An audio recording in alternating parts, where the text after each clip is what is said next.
Libérez Pape Alé Niang, libérez les otages politiques, libérez les limousines et les momos, libérez Amy Dia, libérez Ousmane Diagne, libérez Papito Kara ak ñoom seen mbokk yi maa ngi leen di nuyuwaat.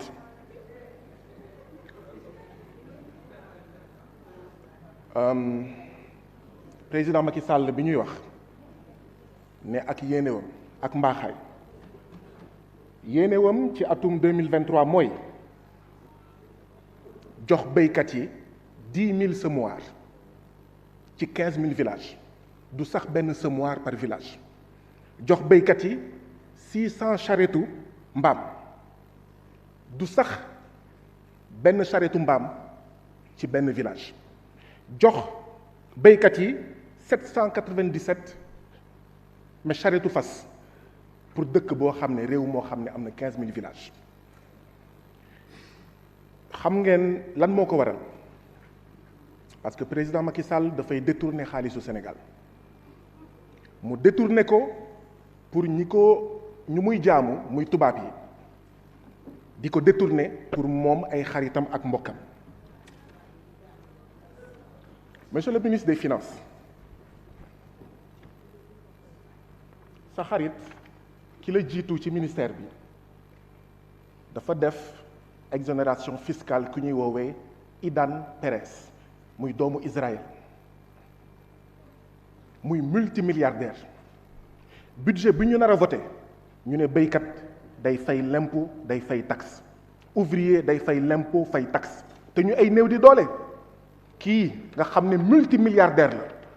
mu ne moo lànk du fay TVA président Macky Sall wax Daouda Diallo ne ko defal ko exonération fiscale te lii benn misaal dong la tubaab yu bëri ñu ngi Sénégal nit yu ñuul yu bëri ñu ngi Sénégal ndaxte dañuy jàppale président Macky Sall ñu defal leen exonération fiscale loolu du dëgg du yoon. Monsieur le ministre est-ce que mun nga ma wax exonération fiscale bii may wax ni mu toll ak ndax yow bi nga remplacer Abdoulaye Daouda Diallo da nga ko dindi wala da nga ko continuer xeet yu mel nii moo tax ay communes yu bëri ci Sénégal yu mel ni Boutoupa Camaracounda 24 villages 0 électricité ay communes yu mel ni Niassia 25 villages 2 électricité ay communes yu mel ni Enampor 19 villages 2 électricité département lëm bu mel ni Médina Yoro Foulah même pas 1 millimètre de goudron ay communes yu mel ni Ndindi xaw ma Meywaan ak ñeneen 0 mètre 0 millimètre de goudron lii la ñu wax ne fekk jeexu fi budget yi budget dóorkat la budget tappalekat la du budget yërmande ci askan wi budget boo xam ne ñu ne am na 500 millions yi ñu jox premier ministre pour aide et secours fekk gouvernement bi am na action sociale am na solidarité mais loolu dóor la 500 millions dóor la te 500 millions yooyu mooy ñu yokkal agent de sécurité de proximité yi ASP ku ci nekk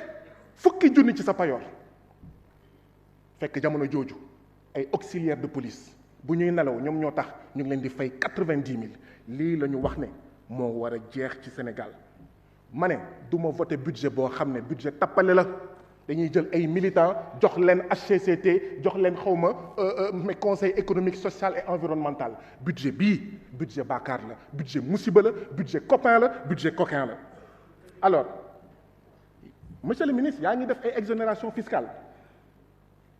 ku ci mel ni Idan Perez ak ñeneen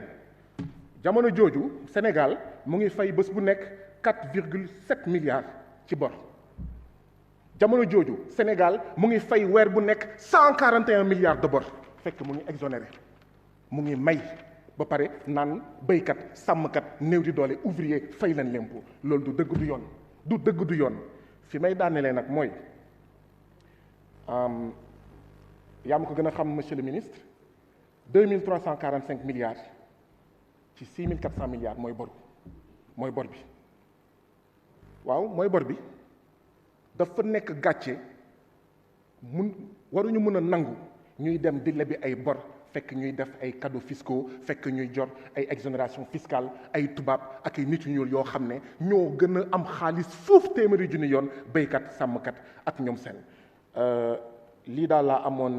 li may wax di wax suma mbokk assemblée nationale yi on va voter mais xaalis bi ñuy voter assemblée nationale c'est pas pour jox Total ak Shell jërë ngeen jëf. Merci chers collègues. Donnons la parole à notre collègue Idrissa Baldé. Mamadou Cissé se prépare.